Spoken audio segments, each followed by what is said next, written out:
चा दिवस आहे, पण त्याचबरोबर आज दोन सामन्यांचा सुद्धा महत्वाचा असा दिवस आहे, कारण शिवसेनाचे दोन मेळावे आज पाहायला मिळत आहेत. शिवसेना फुटल्यानंतर ठाकरेंची शिवसेना आणि शिंदेंच्या शिवसेनेकडून दोन वेगवेगळे दसरा मेळावे आयोजित करण्यात येतात आणि त्याचप्रमाणे यंदाही उद्धव ठाकरे आणि एकनाथ शिंदेंकडून दसरा मेळावा आयोजित करण्यात आलाय. ठाकरेंच्या शिवसेनेचा दादरमधल्या शिवाजी पार्कमध्ये दसरा मेळावा होणार आहे, तर गोरेगावमधल्या नेस्को सेंटरमध्ये एकनाथ शिंदेंचा दसरा मेळावा पार पडणार आहे. आणि एबीपी माझाचे दोन अँकर्स दोन्ही ठिकाणी उपस्थित आहेत. आपण थेट त्यांच्याशी संवाद साधूया आणि आपण पाहूयात की त्या घटनास्थळी काय चाललेलं आहे. अश्विन शिवाजी पार्कवरती आणि त्याचबरोबर नेस्को सेंटरमध्ये प्रज्ञा आहे. पहिला अश्विनकडे जाते. अश्विन, काय माहोल आहे? चिखलाशी कुठेतरी आज सामना असणार आहे, तरी पण कसा उत्साह आहे शिवसैनिकांचा? पूर्वी भुरभुरणारा पाऊस मध्ये मध्ये येतोय, जसं तू सांगितलं चिखलही काही प्रमाणात आहे. मात्र आता माझ्या मागे जर बघितलं तर गर्दी हळूहळू वाढायला लागली आहे. मात्र हळूहळू शिवसैनिक जमतायत, पुढच्या काही मिनिटांमध्ये या खुर्च्या भरू लागतील. मात्र सध्या शिवाजी पार्कवर चिखलाची काय परिस्थिती आहे वेदांत नेब आपल्याला सांगेल. वेदांत, नक्कीच चिखल आपण बघतोय, पूर्ण हा चिखल आहे स्टेजच्या समोर, जिथे आता हे शिवसैनिक बसलेले आहेत. अगदी आपण बघितलं राज्यभरातून हे शिवसैनिक. कुठून आलाय तुम्ही? आम्ही वेवंडी तालुक्यातून आलेले आहोत.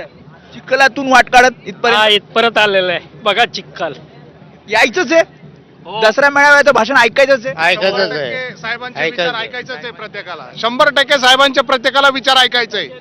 कारण आज हा शिवसैनिक एकनिष्ठ आहे, त्यामुळं आज चिखल असो, पाणी असो, वारा असो, पण शिवसैनिक हा शिवतीर्थावर येईल आणि साहेबांचे विचार जे साहेब देतील ते 100% विचार संपूर्ण महाराष्ट्रामध्ये प्रत्येक शिवसैनिक त्यांचा आदेश पाळेल. यातनं कळतं, म्हणजे शिवसेना ठाकरेंची असो किंवा शिंदेची असो, दसरा मेळावा किती महत्वाचा आहे. इथे आपण बघतोय हा सगळा चिखल आहे आणि वाट काढत कशी येत आहेत. इथे हा संपूर्ण मार्ग जिथनं हा शिवसैनिक आता आतमध्ये येतोय. साधारणपणे 6:30-7 वाजता भाषण सुरू होईल.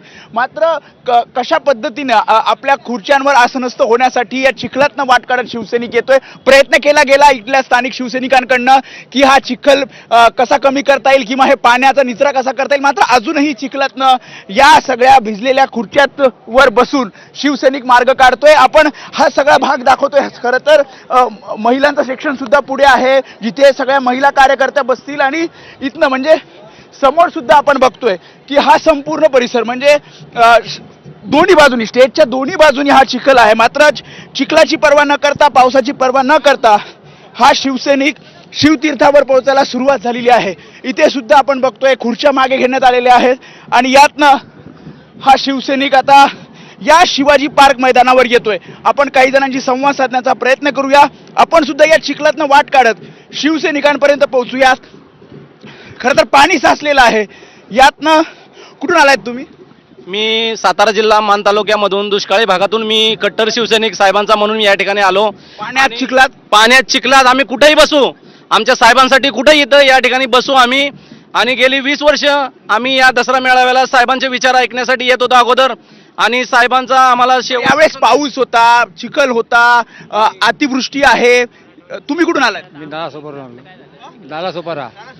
जसं वेदांतने आता प्रतिक्रिया जाणून घेतल्या आणि अशाच शिवसैनिकांची वेगवेगळ्या ठिकाणी गर्दी होते. इकडे शिवाजी पार्क परिसर आपण पुन्हा एकदा बघतोय आणि तिकडे नेस्को सेंटरमध्ये देखील दुसऱ्या शिवसेनेचा मेळावा